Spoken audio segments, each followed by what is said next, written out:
What's wild to me is a lot of the experiencers that I've spoken to have had very real experiences, but that doesn't necessarily mean that what they experienced actually happened to them the way that they experienced it. They may have been touching cold water on a hot day, and what they experienced was burning. So that's what's so fascinating to me, because one of the things that we have absolutely been able to measure is that I've always enjoyed your thoughts on the UFO phenomenon because I think you're a realist about it. You're more data driven. You've expressed that you believe there's almost a statistical impossibility that there is not intelligent life out there. It's just a question of, are the things we're seeing reported as intelligent life here actually what they're reported as, which I think is really fair, because there's also been a lot of speculation, righteously so, I think, by a lot of people, that the things we're seeing are products of super advanced intelligence related technology, not always necessarily our own, but yeah, certainly DARPA or CIA at the front end of that. So having done season 1, what do you want? Are you working on season 3? Season 2 is already live, and I think is aired, Yep. and season 3 scheduled. Okay. So number 1, has your opinion changed or moved at all on that? And number 2, what are you guys going to be focused on and looking forward to in season 3? So I really appreciate where you're going with this, and I also really appreciate that you are so accurate and specific in the words that you use to describe my relationship with the phenomenon. Because what I have seen personally is that there is some strange shit that happens that doesn't have explanation. It doesn't have explanation in like normal civilian terms. It doesn't have it defies explanation in known science and known scientific terms. Equipment gives results that don't make sense according to how the equipment is supposed to work. I mean, and then of course on top of that, there's a whole world of secrets that we don't have access to. But even as we take this to my network of FBI, CIA, NSA, police, even as we expand and ask questions in my own personal network, the feedback that continuously comes back is that they are also stumped. So there really is something strange. There really is some kind of phenomenon that is consistent, is measurable, is witnessable, and is happening in our planet's atmosphere, right? And sometimes that phenomenon happens underground. Sometimes that phenomenon happens on the surface. Sometimes that phenomenon happens in the sky. Now, after being through 2 seasons of investigating high strangeness with the Skinwalker team and the Beyond Skinwalker effort, I am more convinced than ever that there is something happening. I am not any more convinced that it is alien in nature, but I am more and more confident that it does defy science as we understand science today, right?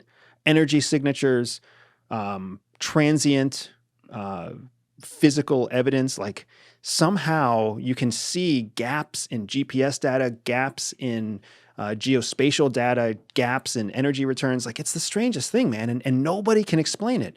Experts in their field can't explain it. Technical experts with the equipment can't explain it. Physicists, astrophysicists, like scientists can't explain it, but it happens and it's consistent, not everywhere, but in certain places.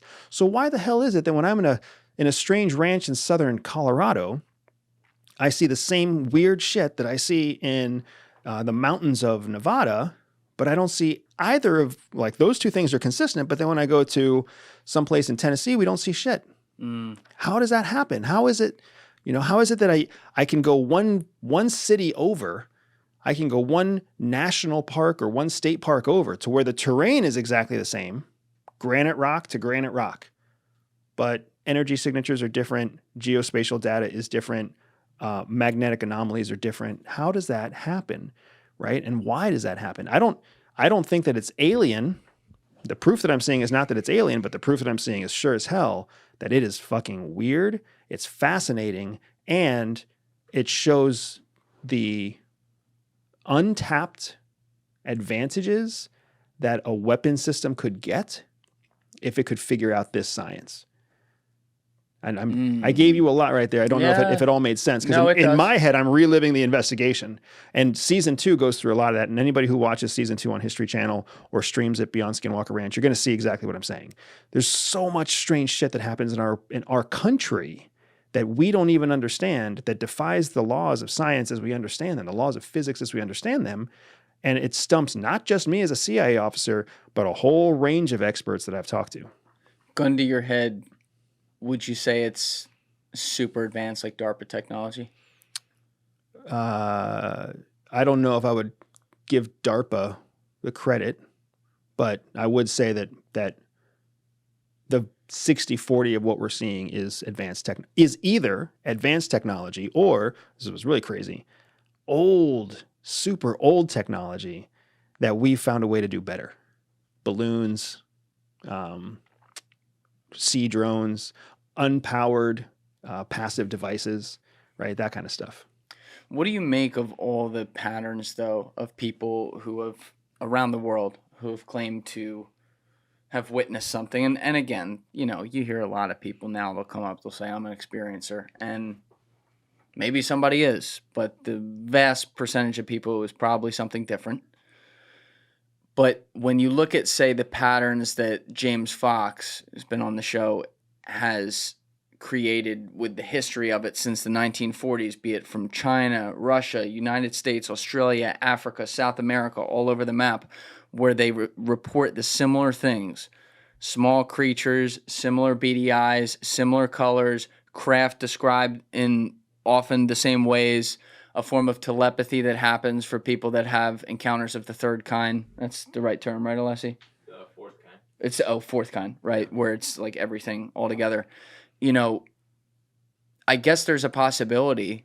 Well, there's certainly a possibility some people are lying. But when you see all these different people from so many different places who, before the internet, when these things are happening, had no ability to communicate with each other, what do you make of that? So there's something very real there. There's 2 things that I've been able to actually see for myself and measure for myself. First, experiencers are having real experiences. From their point of view, with their 5 sensory organs, right? Their eyes, their nose, their ears, etc., they're having a very real experience. But all a sensory organ is a series of electrical patterns to the brain. So just like we can simulate, if you touch freezing cold water on a hot day, the first sensation you actually have when you stick your finger into the cold water is a burning sensation, because that's how the body interprets the sensation, right? Same thing happens if it's a freezing cold day and a lukewarm pool of water. As soon as you touch it, it feels super hot. That's just an electrical impulse. So it's not that what you see is really what you see, or what you hear is really what you hear. It's that your brain is interpreting electrical signals and translates those electrical signals into sensory perception. So what's wild to me is a lot of the experiencers that I've spoken to have had very real experiences, but that doesn't necessarily mean that what they experienced actually happened to them the way that they experienced it.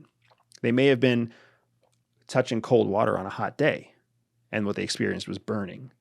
So that's what's so fascinating to me, because one of the things that we have absolutely been able to measure is that in areas where highly strange phenomena have happened, energy readings are all over the map. Electrical energy readings, magnetic energy readings, gravitational energy readings, all over the place. So we really could, for all intents and purposes, you could stand in one place and you don't smell anything and it feels like a 70-degree day.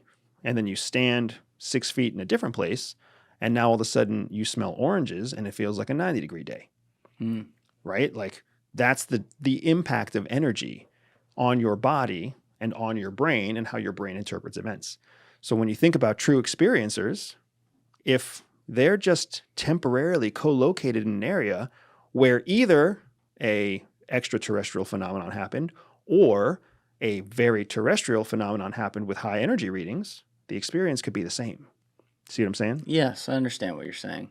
I think that there's still a little bit of an open-ended argument as to the exact how many data points across how many years and how many places, just statistically from an anomaly perspective. For sure. How much that lines up. And it makes you think, because, people's heads go to oh, are these different governments trying to put out misinformation, stuff like that? And that's a fair question to ask. But then you look at the people who are coming out, and some of them smell government-y and other people don't, you Well, know? it can be both. That's what I'm saying. It can absolutely be both. It's not an either or argument, right? It can be terrestrial and natural, and it can be government related. Because what has the government always done? When it was like the 1920s, the government found where nature created forests, and then it started cutting down trees. It went to the place where nature created gold reserves and gold ore, and then it started mining operations. So why would we not think that if the government found a vortex of energy that could have benefit to aeronautical aviation technology or weapons technology or free energy, right? Yep. Whatever, fusion, fission, whatever. Yep. If they were to find one of those locations, wouldn't they go there? Wouldn't they also try to cover it up? Wouldn't it also be a place that has its own measurable differences against every place else? And wouldn't people in the surrounding area also have experiences that were related to the incredible amount of energy or the unique geology of that location? Okay. So I am more and more convinced that there's a terrestrial explanation for what most experiencers see. But here's the thing that's so interesting, especially if there's a terrestrial explanation for it, intelligent life from another planet would most likely identify those anomalies here when they did a scan of our planet. So it's a bit of a double-edged sword. Yes. I agree. Why would, I mean, if you were just, every time we fly in a plane, we do this. You fly over something. You fly over the flyover states. You look out your window. You see like rocks and desert. Not that interesting. But as soon as you fly over a city and you see the lights and you see the glow and you see the infrastructure of the roads, now it's more interesting. So you're flying over a wide patch of Earth, and you're choosing what to focus on based off of something of interest in the landscape. Yeah, I've always, and I love playing devil's advocate on everything around this topic because it is so unknown and there are so many possibilities here. And one of the things I've always brought up is I'm like, first of all, we can't put ourselves in the shoes of a highly advanced intelligent civilization who knows shit that we don't. That's number one. But if we could at least accept the fact that they just know a lot more and then use our imagination to say, so they could probably time travel or crazy shit like that. I've always wondered how they wouldn't have simulated all these things to happen if they're true, like these different sightings. Here's what I mean by that. People are like, oh, well, if they're happening all over the place, why everyone's got an iPhone? How come we're not catching it up close or something like that? And I'm saying maybe when you see, for example, the Zimbabwe incident in 1994, where this was in the middle of, the brush out in Zimbabwe, specifically by an international school where there were a bunch of 6-year-old kids playing, and that's it. Maybe an intelligence advanced civilization would have simulated, we want this one to crash or land there or whatever, so these 6-year-olds can see it and we can play, Sims with how that affects what they say to the rest of the world and how the world views the potential phenomenon as like a psychological experiment, if you will, as opposed to having the same craft land in the middle of fucking New York City where 7 million people see it all at once and they're like, oh my God, they're here. You understand what I'm saying? Like, isn't it possible that if they're so powerful to have all these possibilities, they don't necessarily crash? It's more like it could be planned out as a simulation. I think it is. I think anything is possible. But one of the things that is also becoming increasingly clear to me in my Beyond Skinwalker investigation is that one of the major flaws that happens when we talk to experiencers, one of the major flaws that highlights to me that an experiencer is not as genuine is when they become hyper-focused on the fact that an alien life is interested in human life. Why do we think that an advanced civilization of aliens would give two shits about human beings? You're making the Neil deGrasse Tyson argument. Why? Why do we think that they would care about us? We're inferior because they're super advanced and civilized, right? We don't make up a large contingent of what the Earth is. What do you mean by that? Like human beings aren't as prevalent as, say, trees or water or oxygen or nitrogen. We're way smarter and way more interesting. Not to them. Why do we think we're interesting to them? What makes you think that you're more fucking interesting than a dolphin to an alien? Well, let me ask you this. Because we make cities? If we were able to fly over... Ants make cities. If we were able to fly over a world back 6,000 years ago with pre-Babylon, pre-Egypt or whatever, and see these ancient civilizations, you don't think that our current society, if we had the ability to do that, would be interested in those people who are, in most degrees, completely not advanced to us? I think that there might be an interest, but does that mean that's what you went for? What do you mean? If we created time travel, this is a great mental experiment. Yeah. If we created time travel so that we today could go back in time to the past, if we spent the hundreds of trillions of dollars to invent that technology, do you think we would spend our time researching people? Or do you think we would spend our time and money mining resources or planting seeds that we would then cultivate, in the future? We would find some way to make something much more valuable than fucking watching people. Thank you for watching the video, guys. If you haven't already subscribed, please smash that subscribe button and check out this clip's full podcast episode by clicking here or in the description below.